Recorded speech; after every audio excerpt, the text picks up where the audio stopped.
Will Smith, o nome que, por décadas, foi praticamente sinônimo de estrelato, né? Mas a jornada dele é bem mais complexa do que só os sucessos de bilheteria. O que a gente vai explorar aqui é exatamente essa reinvenção. É uma história sobre imagem, sobre queda e sobre o que é preciso para se reerguer aos olhos do público. Bom, vamos mergulhar nisso. Por anos e anos, essa foi a filosofia que o Will Smith vendeu para o mundo, sabe? Aquela mentalidade de sucesso, carisma, controle absoluto. Ele era o ícone da confiança, o cara que dizia pra gente que o medo era só uma ilusão, algo que a gente podia superar com a força da mente. E, nossa, que mensagem poderosa, né? Uma mensagem que construiu um verdadeiro império. E aí, numa única noite, aquela imagem que foi construída com tanto cuidado, simplesmente se despedaçou.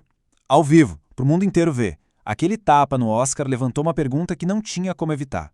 Se o medo é uma criação da mente, que tipo de pensamentos levaram àquele momento? Para entender isso, a gente precisa voltar um pouquinho. Lá para o começo. A história do Will Smith começa quase como um conto de fadas moderno, sabe? Uma ascensão, assim, meteórica que levou ele das ruas da Filadélfia para o topo do mundo. Ele começou na música com rap mais leve, mais divertido, algo que era até raro na época. O carisma dele era tão grande que ele ganhou o apelido de Prince.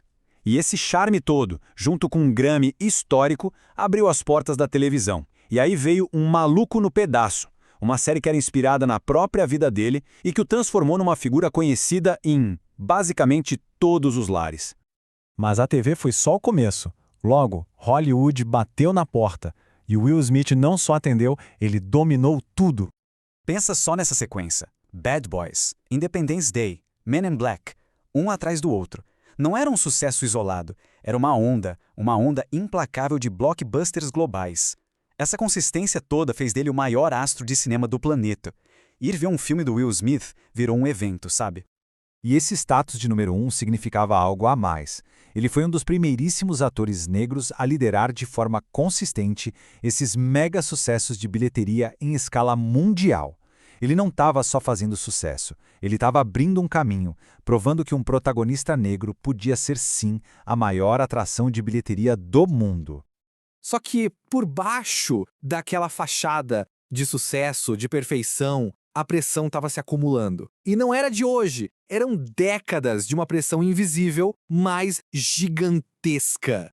E é aqui que a história meio que se divide em duas. De um lado, a imagem pública, o astro global, o pai de família perfeito.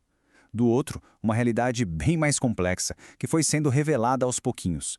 Traumas de infância, a pressão de um casamento sempre nos holofotes e a luta constante para ser o Will Smith que o mundo todo esperava que ele fosse. Nas próprias palavras dele, ele confessou que muito daquela motivação toda vinha de uma necessidade de agradar, de proteger, um sentimento que nasceu lá atrás, quando ele testemunhou violência doméstica na infância. A busca pela perfeição não era só ambição, era na verdade um mecanismo de defesa que ele construiu ao longo da vida. E então, todas essas rachaduras que ninguém via se manifestaram num único momento, um momento sísmico, no maior palco do mundo. A data e o local é só o que a gente precisa para lembrar, né? Foi um colapso transmitido ao vivo. Um momento em que a realidade privada de um homem simplesmente explodiu em cima da sua persona pública de um jeito chocante e, assim, irrevogável. As consequências foram imediatas e muito severas. O banimento, a condenação global e, talvez o mais importante, um silêncio que ele mesmo se impôs. O homem que estava em todos os lugares, de repente sumiu. Desapareceu para enfrentar o que tinha feito e o que tudo aquilo significava. Depois da queda veio o que talvez seja o ato mais interessante da carreira dele.